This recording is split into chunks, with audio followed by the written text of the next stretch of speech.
Hey there, TJ here with Technological Gadgets, bringing you the best in tech and making it work for you. On this channel, we usually do tech gear reviews to checking out the best in tech, but sometimes we like to check out other people's setup and react to them. And in today's video in particular, we will be checking out a portable laptop, a portable minimalist laptop setup.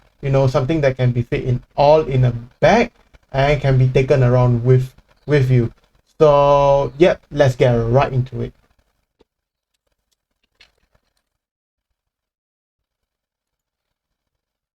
Although we haven't had many opportunities to travel recently, traveling is a Pandemic, don't have to say much, but yeah. fun experience and possibly even necessary depending on your situation or job. Maybe you travel to and from university or school across the country, or maybe you frequently travel internationally for your job, or maybe you just love getting away to a different city for the weekend. Whatever it is, it's important to be able to work effectively and efficiently if you need to, whether it be studying for an exam, writing code for an app, or approving finance requests for your job. In this video, I'm going to show you my Mac travel desk setup, perfected from years of international and interstate travel, either for work or for pleasure. While the setup is relatively lightweight and minimal, it still allows me to have a high level of productivity no matter where I am. That's actually pretty cool. Also, big thanks to Skillshare for sponsoring this video. I've used Skillshare a lot recently.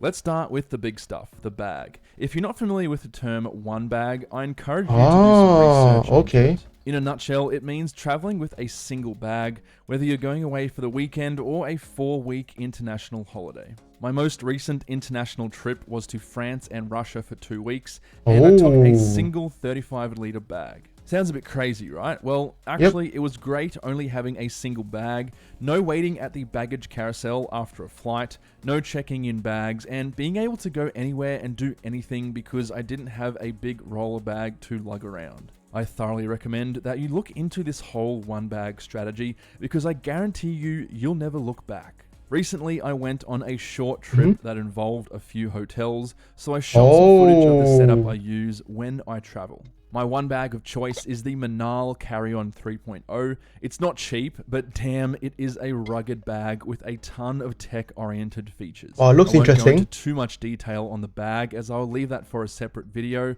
Comment down below if you're interested in seeing that, by the way. The Manal 3.0 allows me to pack all of my clothes, toiletries, and technology in a single place. The tech compartment at the back is amazing and allows me to pack my M1 MacBook Air safely.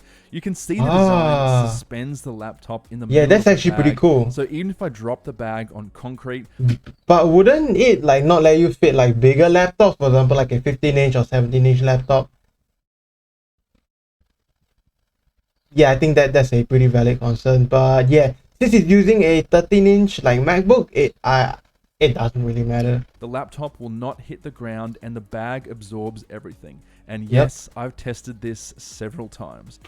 Okay, I hope his laptop doesn't die. My computer of choice is a base model M1 MacBook Air. I can do pretty much anything on this machine, including some basic 4K editing and rendering. I do have the thermal mod applied, which gives me roughly an extra 15% more performance at the cost of the back chassis getting much hotter during intensive use, still worth it. Video. And that's actually pretty good because he usually travels to hotels. He works in hotels, and usually hotels have air conditioning, right? So the air conditioning will actually cool the bottom of the MacBook, and then basically the CPU of it will heat up the back of the MacBook, and then the back of the MacBook will dissipate the heat throughout the room, which is air conditioned. So it's actually even better, if he's working in air conditioned hotel, cafe, or even an airport. I have a video on this if you're interested, link in the top right corner. I chose the M1 MacBook Air because it's super powerful, lightweight, and isn't super expensive, so if it's lost or stolen, I won't cry for too long. The battery life is also amazing, which is perfect for travel, especially on long plane flights or at airports where PowerPoint access is limited. True. What about accessories and peripherals? Good question. But first, a quick word from our sponsor, Skillshare. Skillshare is an online learning community for your life. When I'm away, I generally have to type a lot, so having an ergonomic setup wherever possible is ideal. The best way to do this easily and cheaply is to buy a collapsible laptop stand. I'm using a cheap one from Amazon, and it's surprising. I mean, it's good for ergonomics as well, because you know, it makes sure that your laptop is at eyesight with you, and it makes it more ergonomic. And if you're using a webcam, also it makes it so that you look much better in like video conferences and on your like laptop's webcam mainly. Surprisingly sturdy and adjustable. This will raise your screen up. And also, if your laptop has a fan, it lifts it off the table, and it actually allows the fan to cool more efficiently. So that's also really, really good. Up much further than if your laptop was simply sitting on the table. Your neck I think I have the and same back one. will hurt less because of it. If you can find a stack of books or something similar, you might even be able to get the screen up to eye level, depending how tall you are. I love this stand because it folds away into almost nothing, and even though it's made of metal, it's aluminum, so it's still quite lightweight, which is important, especially if you're one-bagging and the airline has a weight limit for yeah, that is every really ounce of weight counts. Yeah, the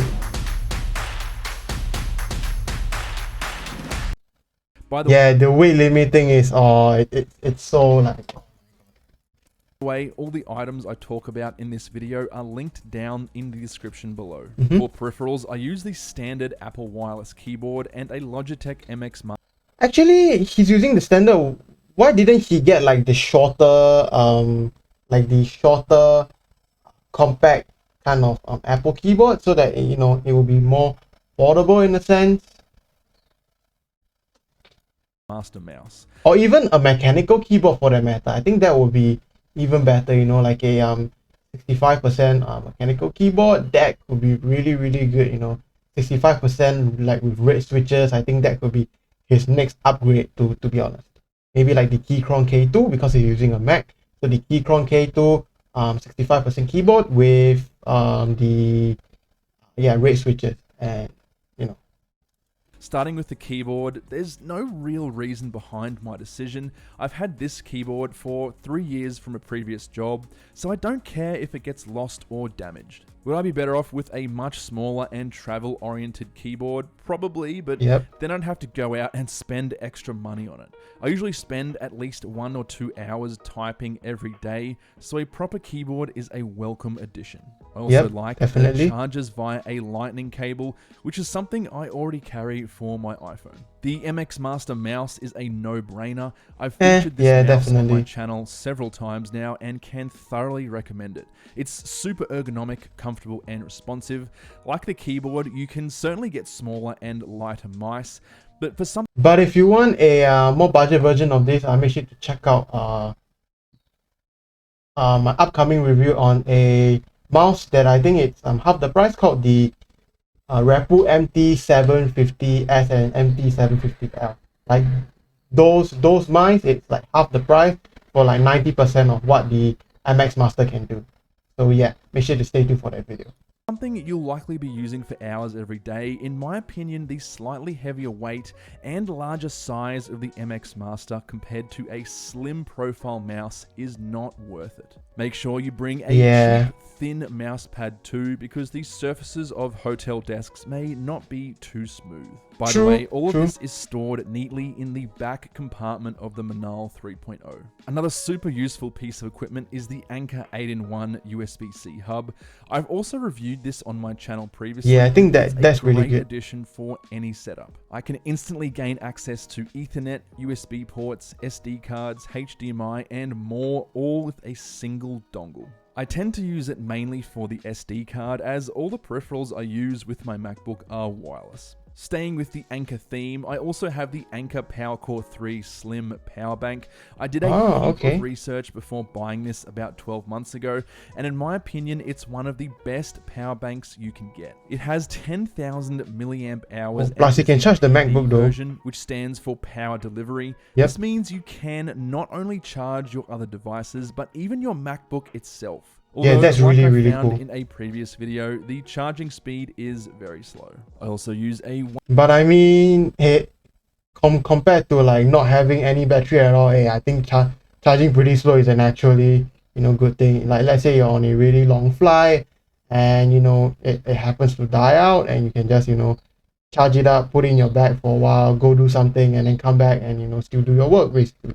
1TB Samsung T5 SSD to store all of my footage and files that don't fit on the internal SSD. Since he's traveling a lot, I think an SSD will be better. But if he's like at a stationary location, just at his desk, of course, like I think a hard drive will be, in my opinion, it's much more worth it.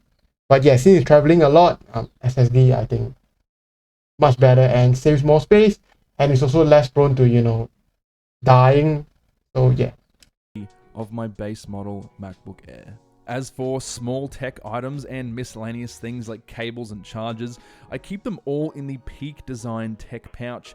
Just like the Manal bag, the Tech Pouch is rugged and very well designed, with an incredibly intuitive origami. It keeps everything like neatly in place, so it's easier for him to find things as well, and things don't get tangled and stuff. Like interior. If you're interested in this bag and what I have inside it in further detail, I have a review on it on my second channel that I'll link below and up in the top right corner of this video. And that is pretty much it. Like I mentioned before, I've implemented one bagging into my travel setup, so although it looks like I'm taking a heap of gear with me, it's still relatively lightweight and minimal, allowing me plenty of space for clothes, toiletries, and other miscellaneous travel items like travel plug adapters or even a raincoat for wet weather. Everything fits into my 35-litre Manal 3.0 bag, and the whole setup weighs under 8 kilos. Now, I will be refining this setup over the years, but for now I love it as it allows me to work at a consistent level of productivity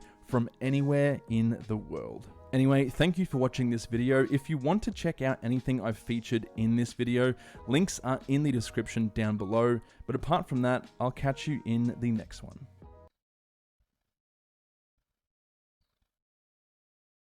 Yeah, so I think this setup is absolutely amazing, and the ability to just put it all in one bag with his clothes and everything, and just bring it around and just travel with him is really amazing. He doesn't have to carry a luggage and things like that, and just checking in also is really, really simple. Just bring whatever you have on your bag, just you and your bag, and just that's it. And yeah, I think it's really, really awesome. And who knows, maybe I might be doing one of these I might be doing like a setup similar to this one of these days. Who knows? Let me know if you would like to see a setup like that. But anyways, thank you all so much for watching. If you like this video, make sure to drop me a like to let me know, and of course consider subscribing, as it helps support the channel, and I greatly appreciate it. Last but not least, thank you for watching, and I hope to see you in the next video.